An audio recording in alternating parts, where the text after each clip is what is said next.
जैन साथियों, पूरे देश से मजदूरों को उनके उनके जिलों से, उनके घरों से निकलकर दूसरे अपने गृह राज्य में जाने की खबरें आ रही हैं। लाखों की संख्या में इस वक्त मजदूर सड़कों पर हैं। वो अपने परिवार के साथ, छोटे छोटे बच्चों के साथ या रेलवे ट्रैक पे निकल चुके हैं, या हाईवे पे निकल चुके हैं, ट्रकों से जा रहे हैं, या फिर अपने निजी साधनों से जाने का प्रयास कर रहे हैं, और उनको जगह जगह रोका भी जा रहा है।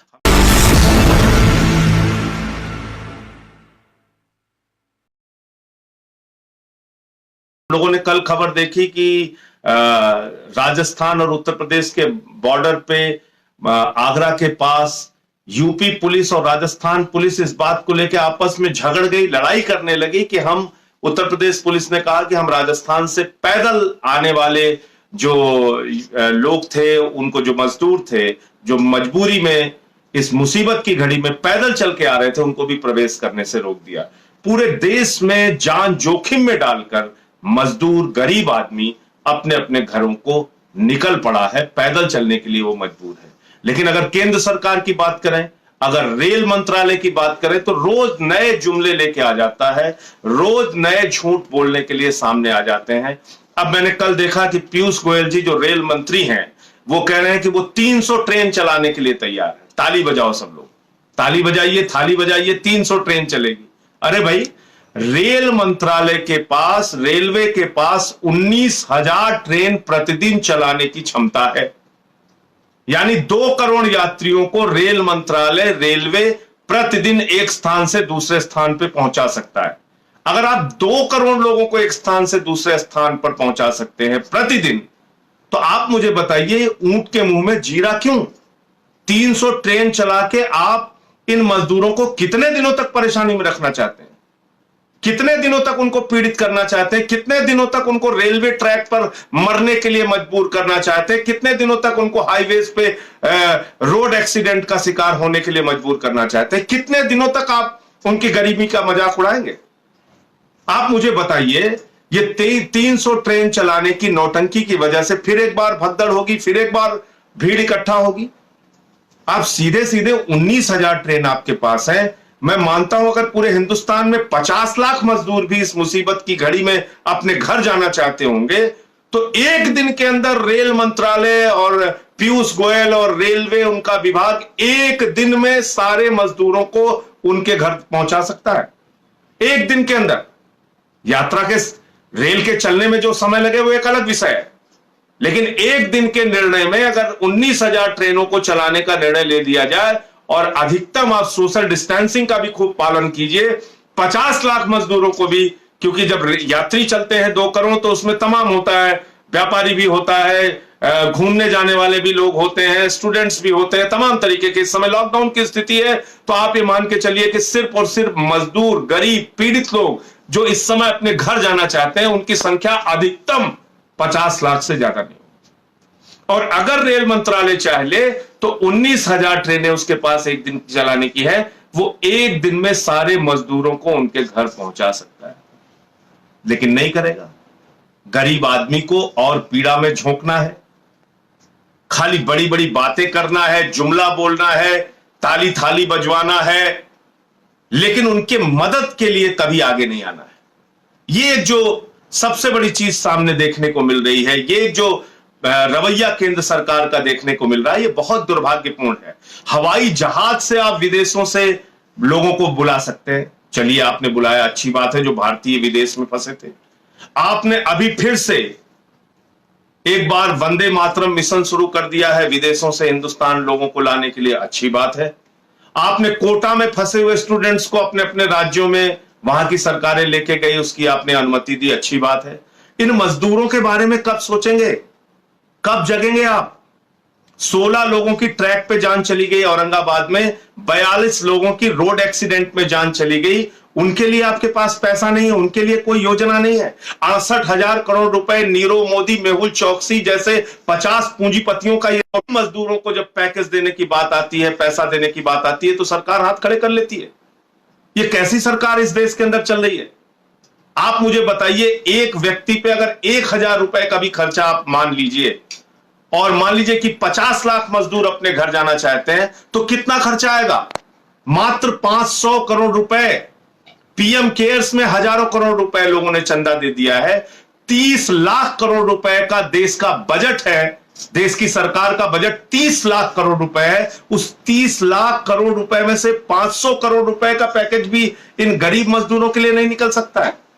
इन गरीब मजदूरों को उनके घर पहुंचाने के लिए 500 करोड़ का इंतजाम सरकार नहीं कर सकती है। वो सरकार जो गुजरात के अंदर 190 करोड़ रुपए का रूपानी मुख्यमंत्री के लिए जहाज खरीदती है, 190 करोड़ रुपए का जहाज खरीदने का पैसा आपके पास है, अनाप शनाप खर्च करने का पैसा आपके पास है, हजारों करोड़ रुपए लुटाने बहाने का पैसा आपके पास है, 68,000 करोड़ रुपए पूंजीपतियों का माफ करने का पैसा आपके पास है। इन लाखों मजदूरों के लिए जो पैदल चलने के लिए मजबूर हैं, जिनके पैर में चप्पल नहीं, चलते चलते थक गए। इस देश की जो सुविधाएं अमीरों को प्राप्त हैं, वो मेरे देश के गरीब को भी मिलनी चाहिए। टांगों में दर्द हो रहा है। हाँ? टांगों में दर्द हो रहा है। टांगों में दर्द हो रहा है ना? छोटे से बच्चे हैं, टांगों में तो दर्द होगा, है ना?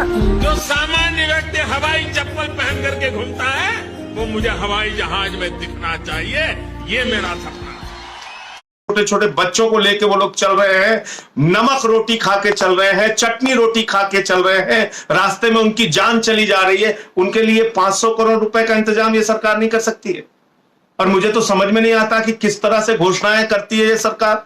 रेल मंत्री, मेरी गणित समझा दे रेल मंत्री जी, वो अपने आप को कहते हैं वो सीए हैं, बहुत पढ़े लिखे हैं, मुझे जरा समझाइए। मैं एक वीडियो दिखा रहा हूं, आप सूरत से आने वाला मजदूर है, इसको सुन लीजिए आप, सुनिए।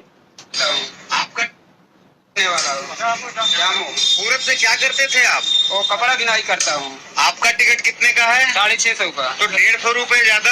हाँ, 150 रुपए ज्यादा लिया, वो दलाल लोग लिया है, तो टिकट दिया नहीं, टिकट नहीं लिया, और रात भर हम लोग अब देखिए, ये सूरत से जामो, जामो पड़ता है अमेठी में, ये सूरत से जामो आने वाला यात्री है, मजदूर है, मजबूर है, गरीब आदमी है, जिसने 650 रुपए का टिकट कटवाया, सामान्य दर्जे का टिकट। 650 रुपए के टिकट पे 150 रुपए वो बता रहा है कि दलाली देनी पड़ी, 800 रुपए इसको टिकट देना पड़ा। पीयूष गोयल जी, आप जरा मुझे बताइए, आप कहते हैं आपने 85% किराया माफ कर दिया, तो क्या सूरत से अमेठी का टिकट 4-5 हजार रुपए है क्या? अगर आप 15% किराया ले रहे हैं मजदूरों से, वैसे तो इसे राज्य सरकार को देना चाहिए, मान लीजिए योगी जी ने नहीं दिया, अगर मजदूरों से ही आपने 15% लिया तो 650 रुपए कैसे लिया? किस गणित के हिसाब से लिया? क्या पीयूष गोयल और उनका रेल मंत्रालय इन गरीब मजदूरों को इस मुसीबत की घड़ी में लूटने का काम कर रहा है? भ्रष्टाचार कर रहे हो आप इन मजदूरों के साथ। 650 रुपए इनसे वसूला जाता है। दिल्ली से मुजफ्फरपुर जो ट्रेन गई उसमें भी 535 रुपए लिया गया।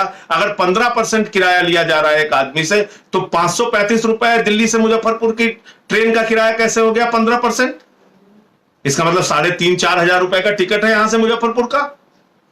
तो कुछ किसी को पता नहीं है, जो मन में आ रहा है रेल मंत्री कर रहे हैं, जो मन में आ रहा है पीयूष गोयल, केंद्र सरकार कर रही है, भाजपा की सरकार कर रही है। इन भाजपाइयों का एक ही मकसद है, पूंजीपतियों को फायदा पहुंचाओ, अपने करीबियों का कर्जा माफ करो, कर्मचारियों को तंग करो, पेंशन धारकों के डीए काटो, कर्मचारियों के डीए काटो, लेकिन मजदूरों को परेशान करो, गरीब आदमी को परेशान करो।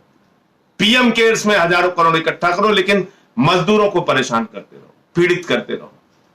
तो मैं समझता हूं कि आज इसके खिलाफ सबको एकजुट होकर आवाज उठाने की जरूरत है। ये मजदूर भाई जो पीड़ित हैं, परेशान हैं, जिनका शोषण हो रहा है, हमने देखा अभी कुछ दिन पहले सूरत के अंदर झारखंड जाने वाले कुछ लोगों से 1,16,000 रुपए वहां के भाजपा नेता ने वसूल कर लिया और टिकट भी नहीं दिया। जब वो बेचारे झारखंड के लोग अपना पैसा मांगने गए कि भाई हमारा टिकट दे दो या पैसा दे दो, तो उनको बुरी तरीके से मार पीट के लहूलुहान कर दिया गया। यह हो रहा है यूपी, बिहार, झारखंड के लोगों के साथ। भारतीय जनता पार्टी की जहां सरकार है, गुजरात मॉडल जहां की सबसे ज्यादा चर्चा भाजपाई करते हैं, यह है तुम्हारा गुजरात मॉडल। तुम वहां पर काम करने वाले प्रवासी मजदूरों को मारोगे, पीटोगे, उनसे पैसे की लूट करोगे, उनसे ज्यादा किराया वसूलोगे। ये दलाली खाने का काम भाजपाई कर रहे हैं गुजरात के अंदर। तो ये देखने को मिला और मैं आप लोगों से निवेदन करूंगा कि पूरे देश में इस संवेदनहीनता के खिलाफ आवाज उठाइए, केंद्र सरकार के खिलाफ आवाज उठाइए और उनसे अपील कीजिए कि इन मजदूरों को उनके घर पहुंचाने का इंतजाम किया जाए, उनके घर पहुंचाने का इंतजाम किया जाए।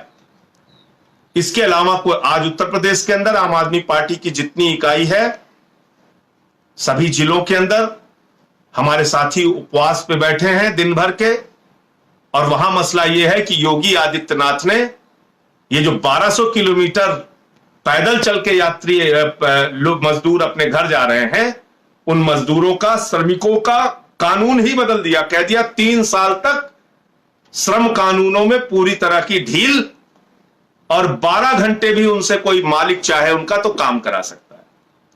अब आप मुझे जरा बताइए कि एक तरफ तो वो बेचारे इतने मजबूर हैं कि 1200 किलोमीटर, 1000 किलोमीटर, 800 किलोमीटर पैदल चल के जा रहे हैं, और उन्हीं श्रमिकों के खिलाफ भाजपा सरकार की यह सोच है, योगी बाबा की यह सोच है कि उन्होंने श्रम कानूनों में बदलाव कर दिया।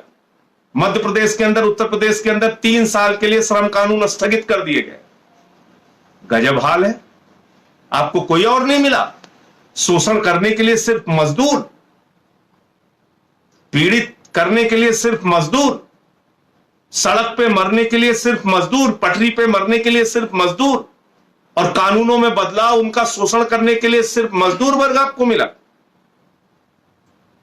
तो ये हमारे जो ढोंगी बाबा हैं उनकी एक नापाक कोशिश है, जिसके खिलाफ आज उत्तर प्रदेश की हमारी पार्टी की इकाई हर जिले में उपवास कर रही है और ज्ञापन भेज रही है योगी आदित्यनाथ को। आप सभी साथियों के जज्बे को सलाम है। हम मजदूरों की आवाज उठाते रहे हैं, उठाते रहेंगे। बिहार के साथियों से भी कल चर्चा हुई है। बिहार के साथी भी अपने अपने जिले के अंदर लोकतांत्रिक ढंग से अपने घर पर ही बैठ के अपना विरोध दर्ज कराएंगे, और नीतीश कुमार की सरकार को इस बात के लिए मजबूर करेंगे कि जो मजदूर मजबूरी में, गरीबी में, आर्थिक तंगी के कारण फंसे हैं दूसरे राज्यों में और वो बिहार आना चाहते हैं, अपने घर आना चाहते हैं, उनको बुलाने का इंतजाम बिहार की नीतीश सरकार करे। इस बात के लिए वो लोग भी अपने स्तर पर प्रयास करेंगे, आंदोलन करेंगे। मैं आप सबको निवेदन करता हूं, विनती करता हूं पुनः कि आप लोग इन मजदूरों की, इन मजबूरों की, इन गरीबों की आवाज को बुलंद करें। जय हिंद, इंकलाब जिंदाबाद। मैंने नेशन न्यूज इंडिया को सब्सक्राइब किया है। आप सभी लोगों से रिक्वेस्ट करूंगी कि आप लोग सब्सक्राइब करें, चैनल को लाइक करें, कमेंट